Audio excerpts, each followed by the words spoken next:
Hey there guys, welcome to Arsenal Fan TV, and this is my review of Arsenal 2, Manchester City 1. Yes, we can go into Christmas feeling incredibly overjoyed after what was a fantastic performance from Arsenal on the night, and I can't help but feel that it should have been more tonight. We really did play some fantastic football. Felt we were a bit unfortunate to concede. I thought the defence held really firm throughout the course of the game and didn't really warrant. Now I feel a bit bad for Petr Cech, to be honest, that he didn't break the Premier League all-time clean sheet record. But he's got games against Southampton and Bournemouth coming up, which we should be getting 6 out of 6 in, but I won't count my chickens just yet. They are very unpredictable games, and we've just got to really build on this victory heading into games like that and hopefully build some consistency within the team, because we've had now a good number of wins on the bounce, and this win for me really does lay down a statement in terms of the title race. We went into this game without three of our most key players, Francis Coquelin, Santi Cazorla, and our main man in Alexis Sanchez. I mean, do we have a new main man now in Mesut Ozil, with him pulling the strings in midfield? He's been an absolute maestro for us this coming season, and even is taking away the limelight from Alexis Sanchez somewhat. It's great to have a player of his quality in the Arsenal team, but I'll get on to Mesut Ozil a little bit later. Back to my previous point, we came up against a Man City side that has splashed so much cash throughout the summer.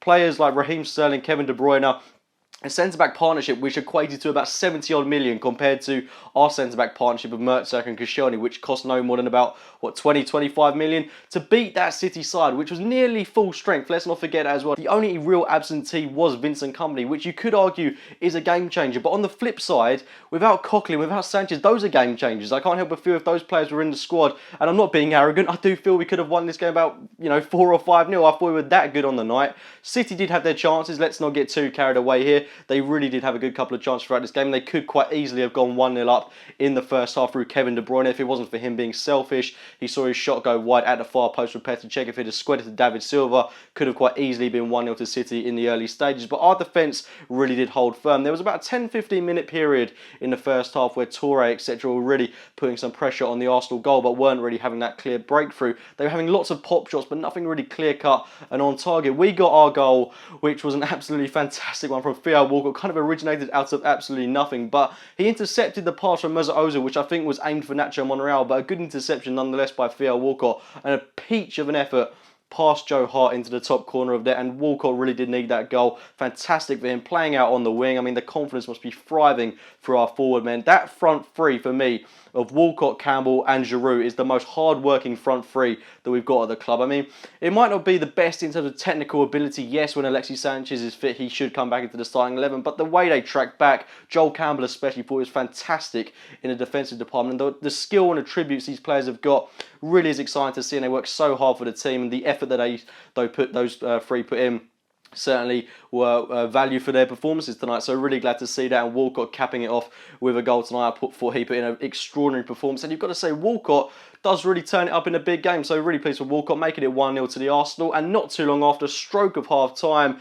Olivier Giroud makes it 2-0. Mesut Ozil yet again with the assist. A lovely, quick, fluid move from the Arsenal. Typical move that you would associate with our football club, our style of play. Ozil threading it into Giroud through the legs of Joe Hart to make it 2-0 at half time, and it was the perfect way to cap off what had been a rather difficult and tiring half for Arsenal, but nonetheless a half that I felt we certainly deserved to go in as leaders in. I thought we were dominant, we were clever with our play, and we were clinical when we had to be. We'd only had 2 shots on target, in fact 2 shots in the whole game come half time, but both of those shots, should I say, resulted in goals. So I was really pleased to see that from Arsenal. We're taking our chances when they come to us. Ozil is so instrumental to that. He has been an absolute revelation this season, and I really do hope it continues for him. If it does, he's already got 15 assists. He should smash that Premier League assist record held by Thierry Henry. And I mean, he could quite easily end up with about 25 to 30 assists, if not more, if he continues to play in this style and has an injury-free season. So delighted for Ozil, and delighted for the team that we're starting to reap the benefits of his absolute quality. He should not be underestimated.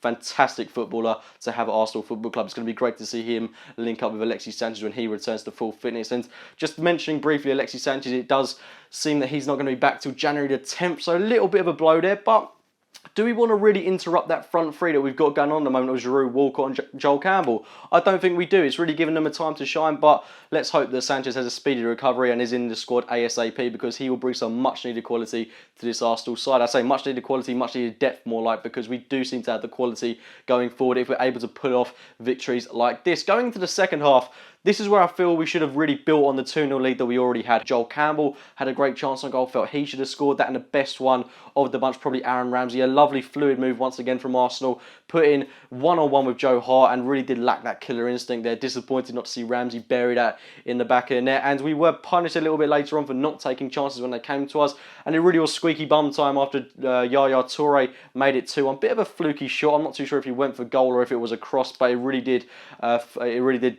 bewilder Czech, and it ended up in the back of net, making it 2-1. Was difficult from there on in. Jesus Navas had a very good chance just before Yaya Toure scored. De Bruyne had a very good chance. I mean, it could quite easily have ended 2-2, but I think that would have been very harsh on us because Per Mertesacker and Laurent Koscielny played superbly tonight. Mertesacker put in a really good performance, although he was a bit liable towards the end. He did lose Yaya Toure a little bit later on when he could have had another chance, but for the most part of the game, I thought he was fantastic. Both the fullbacks, Bellerin and Monreal, were superb as always. Koscielny, probably at the heart of that defence, had an amazing display as always, but it's good to see positive signs from Mertesacker, who has come under a lot of scrutiny recently, and they played like the partnership that they did when they first emerged in 2012-13, so hopefully that will continue for the remainder of the season. I do want to see Gabriel get some game time relatively soon. No, we saw Callum Chambers come on, just going to give him a little bit of talk because I thought he had he did a decent job when he came on. I felt he kept Toure a little bit better, and although he was on the pitch only about 5 to 10 minutes, did a fairly decent job for the time that he was on the pitch. And given that we've got games coming up now against Southampton and Bournemouth, both in the space of a week, with Flamini being the age he is, I think he's starting to tire that little bit more, and I think he did look a little bit knackered towards the end of the game. I think he's doing a really good job.